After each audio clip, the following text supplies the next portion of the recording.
Nous aurons besoin de médium polymère brillant, de peinture acrylique fluide.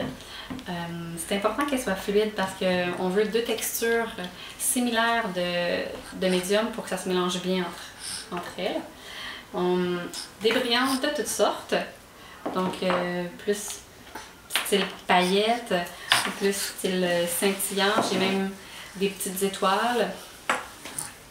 Puis, dernière chose, les feuilles protectrices pour les feuilles d'ordinateur. Je trouve que ça va super bien travailler sur cette surface-là. D'abord, c'est flexible, puis on peut facilement décoller la peau directement avec nos mains. Il y a des artistes qui le font sur surface rigide, mais ils doivent prendre la spatule là, pour décoller leur peau d'acrylique. Donc, je trouve que ça va super bien comme ça. Dernière chose que j'étais en train d'oublier, la spatule, parce qu'on veut pouvoir étendre notre produit. Donc,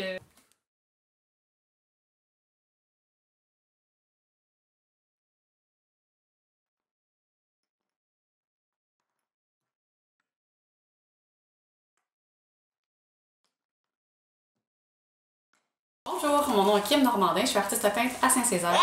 Je vous présente aujourd'hui la peau d'acrylique. On a une petite Mackenzie qui nous dit bonjour en arrière. Je vous la présenterai tout à l'heure. Donc, le polymère, on peut le considérer comme de la peinture pas de couleur. Il ne faut pas oublier que de la peinture, c'est de la colle, dans le fond. Le polymère, c'est une colle de très très bonne qualité qui devient complètement transparent une fois qu'il sèche. Puis il y a de la flexibilité un petit peu aussi. Donc, on va le couler. Puis on va pouvoir lui ajouter différents petits brillants, scintillants ou même un petit peu de couleur fluide. Fluide parce qu'on veut qu'elle ait la même texture, la peinture qu'on ajoute, la même texture que le polymère, ça se mélange plus facilement. Pour le marbré, je ne vais pas une couche qui va être trop épaisse parce qu'en séchant, elle va chercher à craquer. Donc on cherche à avoir une couche qui est seulement entre 1 et 2 mm.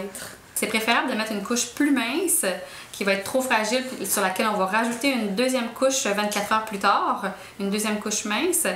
Celle-ci a eu 2 couches minces de polymère, le polymère de Brouet-Boutillier. Puis celle-ci avait eu juste une couche trop épaisse de polymère Golden. Là. Donc en séchant, j'avais un bon 2 mm, en séchant il a craqué. Donc l'idéal c'est vraiment entre 1 et 2 mm, faire un peu plus mince puis rajouter par la suite. Là ici j'avais mélangé ma couleur avec les brillants. Je peux remettre des petites paillettes sur le dessus si je veux vraiment avoir les paillettes qui ressortent encore plus. Donc qui ressemble beaucoup à ce que j'ai fait tout à l'heure. Marbré comme ça. Là, celle-ci est faite avec le polymère qu'on retrouve en milieu scolaire. Donc, elle est un petit peu moins flexible. Je ne peux pas l'étirer autant que je voudrais. Mais ça va être intéressant pour ma maison de rêve que je suis en train de faire, ou ma pièce de rêve. Ça va être intéressant d'aller poser des fenêtres marbrées, par exemple. J'ai aussi fait une très grande peau d'acrylique.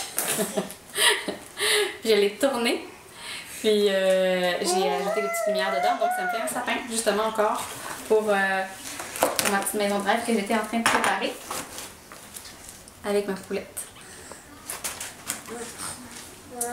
Ici, je vous montre l'exemple d'une peau que j'ai fait trop épaisse et qui a craqué. Ça. Ce que je pourrais faire, par exemple, je pourrais la récupérer en la découpant.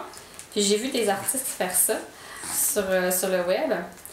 Ils viennent trouer un petit morceau. Puis on voit qu'on fait des petits bijoux, toutes sortes de petites choses. Donc ça peut aussi être sur des peintures abstraites par exemple, parce que l'acrylique sur l'acrylique, ça colle très bien. Donc ici on voit même que j'avais fait l'erreur de déposer ma peau d'acrylique sur une autre peau d'acrylique, puis les deux ont vraiment fusionné ensemble, ont collé. J'ai même pas été capable de les décoller du tout. Ici, c'était une peinture que j'avais faite à l'acrylique sur mon plastique. Puis ensuite, j'ai coulé par-dessus la peinture des sapins que j'avais fait. Donc les deux ont fusionné aussi ensemble. Puis ça pourrait être aussi intéressant de mettre mes sapins dans la fenêtre de la petite maison que je suis en train de faire. Ou comme je vous dis, ça peut être collé sur différentes surfaces avec du papier ou d'autres techniques de médium mixte. Ici, c'est une autre peau d'acrylique que j'avais fait marbrer, mais qui était trop épaisse encore une fois, puis qui avait craqué en séchant.